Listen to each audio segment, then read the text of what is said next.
Merab Dvalishvili, Umar Nurmagomedov, UFC 311's co-main event. Probably the most exciting title fight on the card, even though it's the co-main event.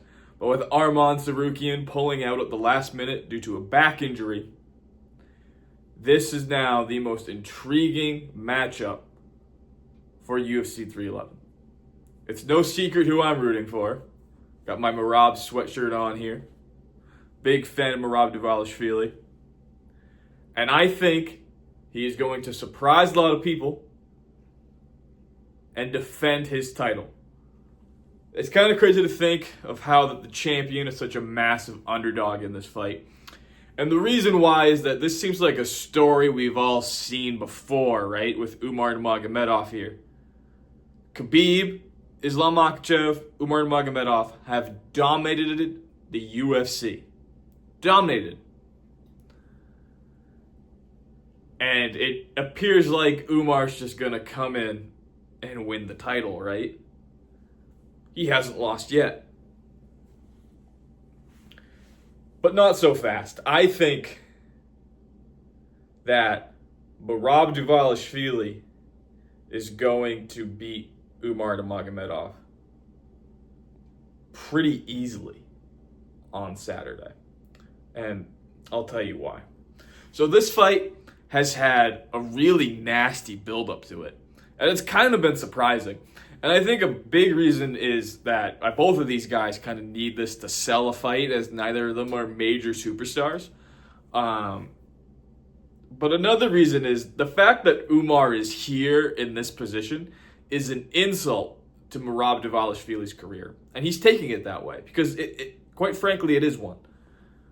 Merab beat 3 UFC champions before he got a title shot.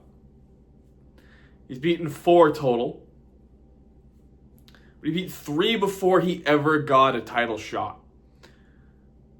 Umar only has 1 ranked win. That's against Corey Sandhagen. And there's just something not right about that. And it really bothers Merab. And he really believes that Umar is here because of his last name. And I understand that.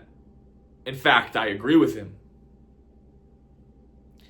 Because I think the major reason why Umar is the favorite in this fight, by quite a significant amount, is because of his last name.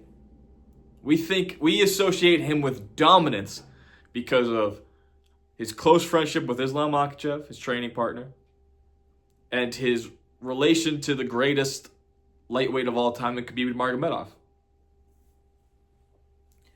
And it's understandable. They're all very close together. You know, Umar is definitely a great fighter. But Merab has beaten 4 champions. Jose Aldo, one of the greatest of all time. Sean O'Malley, one of the more dynamic strikers in UFC history. Henry Cejudo, a 2-division champion. An Olympic gold medalist. Dominated him.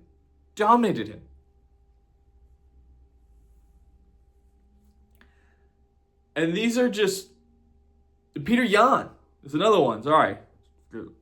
Forgot about Peter Yan for a second. Peter Yan's a great fighter. And Umar just hasn't done enough in his career to really be in this position. Merab took the hard road to be champion. Umar is getting here very quickly. And I understand why that's such an insult to him. And when I look at this fight, you think of how dominant Khabib is and how dominant Islam Makhachev is and how dominant Umar has been. That's the word to describe them, dominance.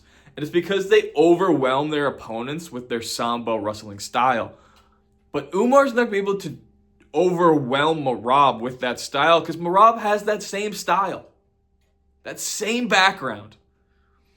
And Umar looked very good against Corey Sandhagen. But he didn't dominate Corey Sandhagen. He didn't overwhelm Corey Sandhagen. He was better than Corey Sandhagen, but he didn't really. He got a lot of takedowns against Corey Sandhagen, but he didn't sustain control in the grappling exchanges.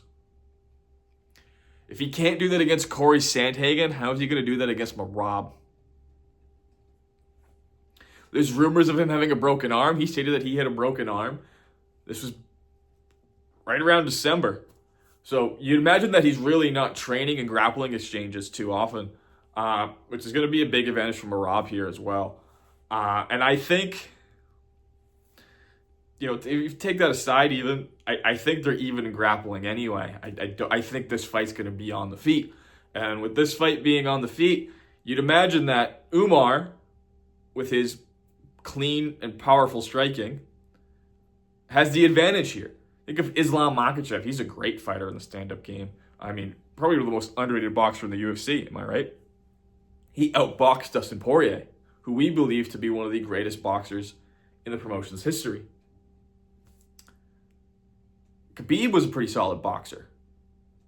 Something that we not great, but pretty solid, good enough. And Merab, people don't love Merab's style, but Merab's got a really funky style. It's gonna cause a lot of issues for Umar because he's always moving, right? And UFC 306, you know why Sean O'Malley didn't look great? Why he looked flat? It's because he couldn't figure out what Merab was going to do. It's just those simple up and down movements, right? They're tiring, but you're always reacting to something with Merab, right? And then he's always throwing. Always throwing. He's really high volume striker. Not a powerful striker. Not a technical striker, but he's always throwing and moving. And his cardio is probably the best in the UFC roster. So for 5 rounds, you just got to deal with this, right? And then the takedowns. So you're always thinking with Merab. Now for 5 rounds, that's going to be exhausting, especially if you're not feeling 100%, right? If you have a broken arm, you feel compromised in your grappling ability. Your grappling ability probably negates each other's. Right? You're both fantastic grapplers. You know that. So for 5 rounds, you're just dealing with this, right? I think in the later rounds here, if you're compromised with an injury, you didn't have a great camp. I think that high volume pressure and the cardio for 5 rounds, dealing with the fact that Merab's not going to get tired. I think that Merab is going to break down Umar later and secure the victory. That's my prediction. I think Merab is going to win this fight via decision. Now, the intriguing part of this fight is that Alexandra Pantoja is there, the flyweight champion. Now, Pantoja's been pretty adamant that he wants to stay at flyweight. He did hint that he is interested in how Merab and Umar plays out. And maybe, if that's a 5-round fight, he's going to learn a lot from both of those guys and really learn of their strengths and weaknesses and whether he feel like he can beat them and move up. I don't know if Pantoja moves up next.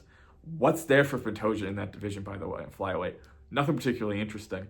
But he's really done a great job of promoting that division and saying that he wants to stay there. And I'm sure he fights there in April. But I wouldn't be surprised if he does eventually move up. And I think this is going to be very interesting to see. He's going to be there live and how he feels about this fight and whether he thinks he can move up and become the bantamweight champion. But thank you for watching. And yeah, if you're a betting person, go with the underdog here. I think it's going to pay off. I think Merab's going to surprise a lot of people here. But again, thanks for watching.